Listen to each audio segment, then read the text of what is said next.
Hi everyone, I hope you're having a wonderful day. I'm having an okay day. I'm trying to get through it. As you see, the world is currently in solidarity with the Black Lives Matter movement, which I think is beautiful. It's great. It's really encouraging and I really appreciate it. But you're also seeing that there are quite a few protests, right? I can't talk. Protests, riots, stuff of the like happening.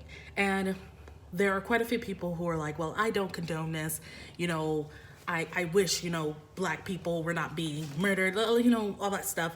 But the whole thing is like, well, they shouldn't be looting. They shouldn't be rioting. Allow me to just sprinkle some truth on you. The rioting and stuff is not what is the main focus.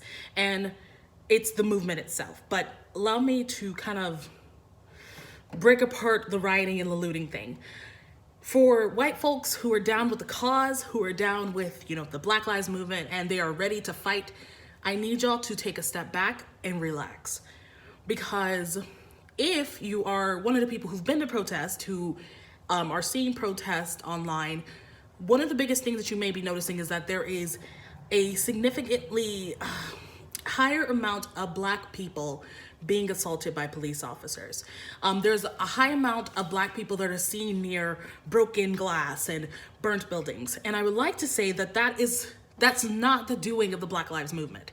And I mean, I better articulated this the other day, but for those white people who are down with the cause, I need y'all to step back and don't get violent. Stop. And when I say that, like, a lot of people are like, well, what are you talking about? It's because white people have the privilege in the sense that if they were to throw a brick at a cop, if they were to, do anything to a cop, they have the privilege in knowing that they can run away. They can get away. But all the black bodies around you are going to suffer from your actions. And that includes rioting, that includes looting, because when they see the videos of the assaults and everything, they don't see the one white person who may have started it. They see all the black bodies around this white person.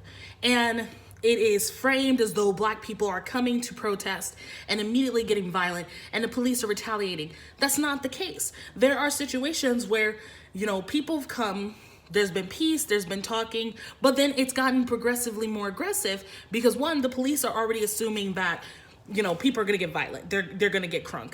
And so they're prepared, they're getting on their riot gear, they're doing all of that.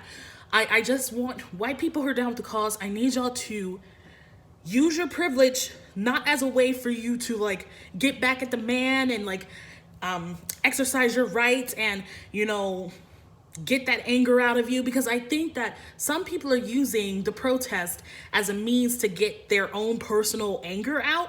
And this is not the time for it. This is not the time and place for it.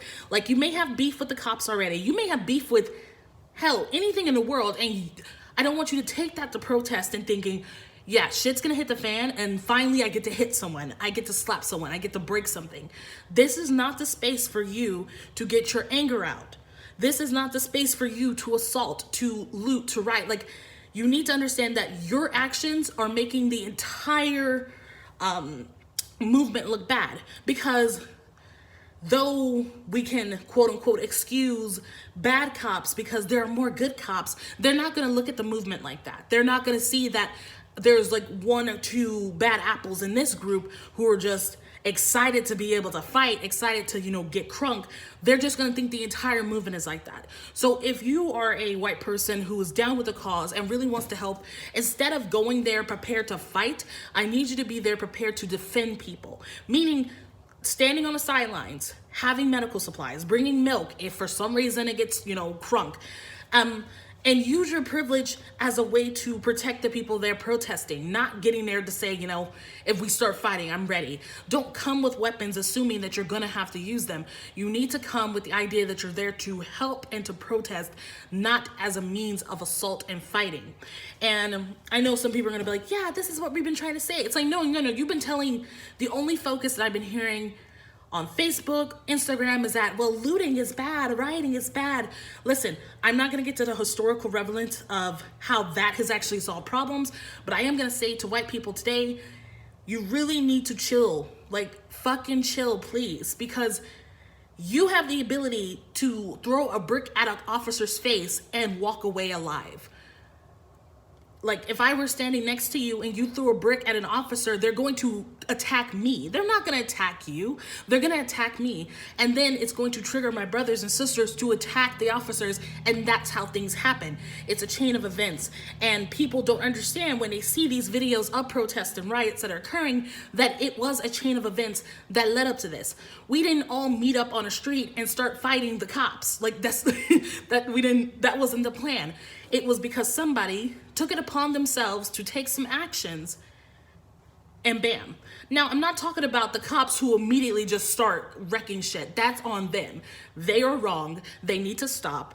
And they also need to realize that people are going to retaliate. Like, I'm not going to stand there and let you mace me and my friends in the face. I'm not going to let you shoot people with rubber bullets and just be peaceful. Like, no, honey. Like, if you strike first, I have every right to strike back. So I just want you to keep this in mind, that with the future protests and rallies that are going to happen, because they will continue to happen, I want you to not come in thinking that you're going to be fighting and die in a blaze of glory.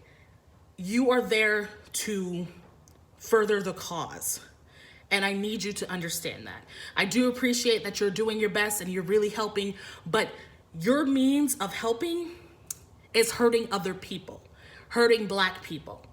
Because like I said, you might yeet a rock at a cop. The cop doesn't care who threw the rock at them. The cop just knows somebody hit them. And that means everybody in front around them is gonna get it. So before you think that you need to like really show what you're feeling in your heart, think about how that's gonna affect everyone around you. Think about how it's gonna affect the movement as a whole. And yeah, I do see that a lot of the movement itself is going to get violent. It already has, but I don't want it to be so where white people, well-meaning white folk, are coming to these things and getting out their personal anger, their personal, aggravation, and then resulting in people getting hurt. Because that there's no reason for that. And for those of you who are like, well, the looting and the rioting is disqualifying the movement. No, it's not. No, it's not. Hell no, it's not. It's Pride Month. Stonewall got shit done. And everyone who's talking about Dr. King did this, Dr. King did that. Well, Dr. King, like, everyone's sharing that picture of him walking with the crowd, and they're like, this is how you do it. You do realize immediately after that picture was taken, the cops assaulted them and they retaliated. So regardless if we are, peaceful or violent, the response is always going to be violence. So I want people to take the necessary steps to ensure that you're not going to incite that violence, but understand that your privilege can be used in a productive manner. So, yes. And Blackout Tuesday, make sure you're donating to Black businesses. And if you don't have any Black businesses around you, because, that's the unfortunate case of today's society, think about donating to Black people's Venmo, PayPal, Patreon, stuff like that. And that makes a big mark on what's going on today. So if you don't know how to find those things, Instagram, trust me, people, they're advertising for stuff. So go ahead and try to help the movement in a productive way.